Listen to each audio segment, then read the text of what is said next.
Greetings friends, Jennifer Nicole Campbell here, and today on our episode of Music Musings, we're going to be talking about one of Beethoven's shortest and I think most humorous pieces of music.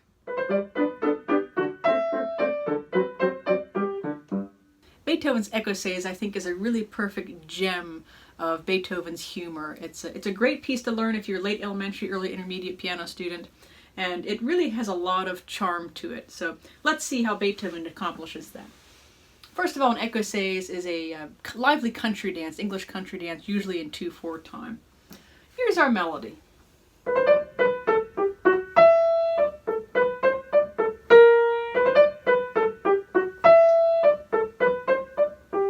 Simple little melody, right? Notice that he writes an accent. And where does he write the accent?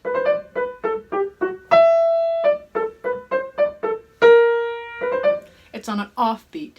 Okay, so that's already a little unusual. The other thing that's unusual is that he's utilizing a dissonance. And that's a seventh. That's a pretty wide jump. First we just have steps and skips. It's like, surprise, right? Someone jumps out at you from the bushes. And that is only a half step. So in a sense, he's already telling a joke. Before we had a big leap, and then now it's just a little twist, okay? So that's already a little taste of humor there. And then he goes back to this. And he lands on the tonic, or on G there. Now let's take a look at our left hand.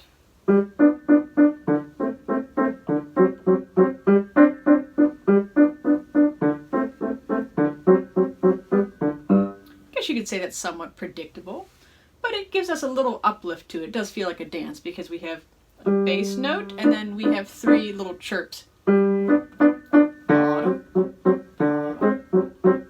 Okay, and then we put them together.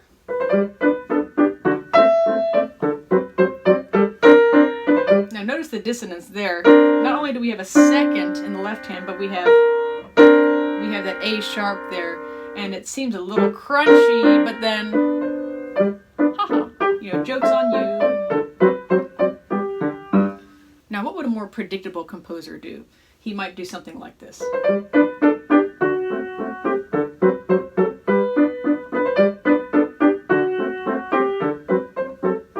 Right, he would take away some of the dissonance, definitely take out the syncopation. So these are little clues and insights into how Beethoven tells these musical jokes. So this piece is in binary form, A section, B section, very different, very contrasting. Here's our B section.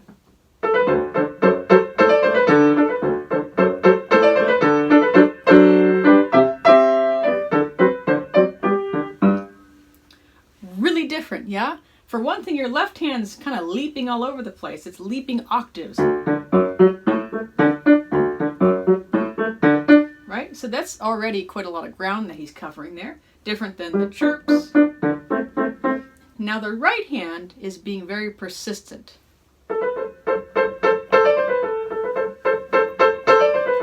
It's kind of like knock, knock, knock, knock, knocking at the door, And Beethoven's good at being persistent, right? Think about...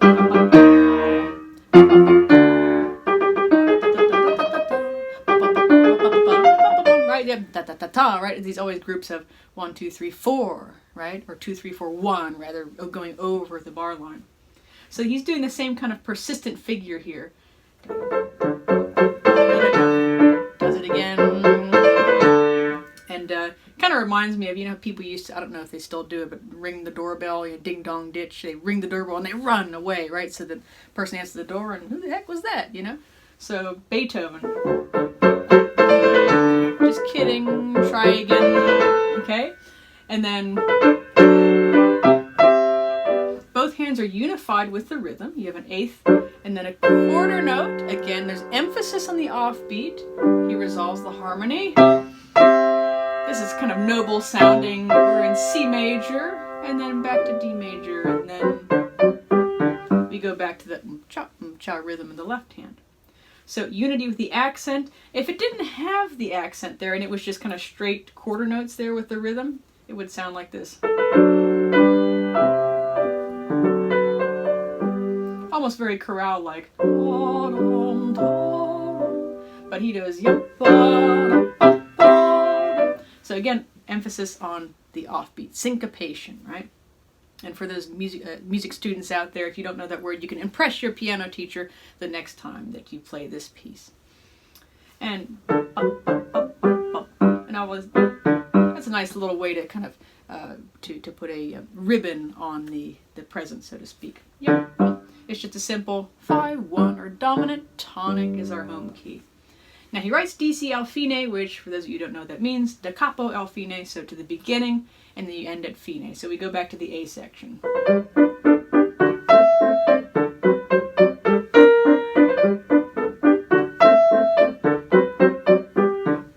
And then we end the piece. So it's really chock full of charm. We see the little musical jokes that Beethoven gives. And it's a perfect little gem, like I said, of Beethoven's humor. Now here are a few little practice tips for people that are practicing out there.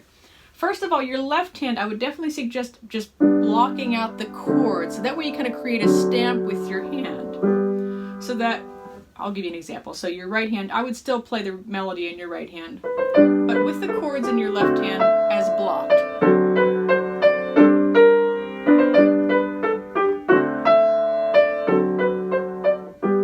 Now, the first thing that's really helpful with is that it creates a stamp with your hand, so that all you have to do when you go to play the way it's written, you just do a simple wrist rotation and lift with the hand. The other thing it helps with is to kind of incorporate theory knowledge in a way, because instead of thinking it as G and then B and D, you think of it as, here's our blocked G major chord. Because I think we tend to, early on especially, students tend to not think a whole lot about music theory as integrated with the music. We think about, here's the abstract music theory, and then we'll kind of apply it. No, it's more about letting the theory come out of the way that we practice. So that helps kind of implement that idea. So there's that. And then also with the octaves in the B section, practice those solid if you can. If your hand's not big enough, that's okay. If your hand's not big enough, what I'd suggest is doing 3-note practice. Now that's a big jump to practice. Now if you really want to have fun, close your eyes. That way you'll really know those octaves, okay? But those are big jumps that are tricky. And then also practicing listening to the counterpoint, right? That's in the kind of fourth line of this piece.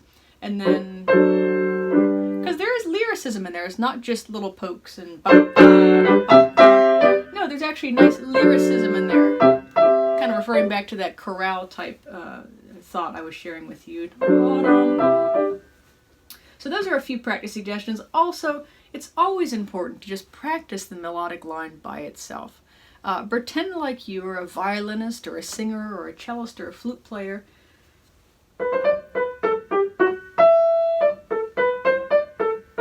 Right, they would be the soloist in this case, and it's always important, I think, to think like a soloist. They would spend a lot of time getting those sounds just the right way, getting the articulation, the staccato, the legato, just the right way. So you have to be the soloist and you have to be the accompanist. So that's one of the great things about a piano. It's one reason I really love the piano, because you get to interact in these different ways.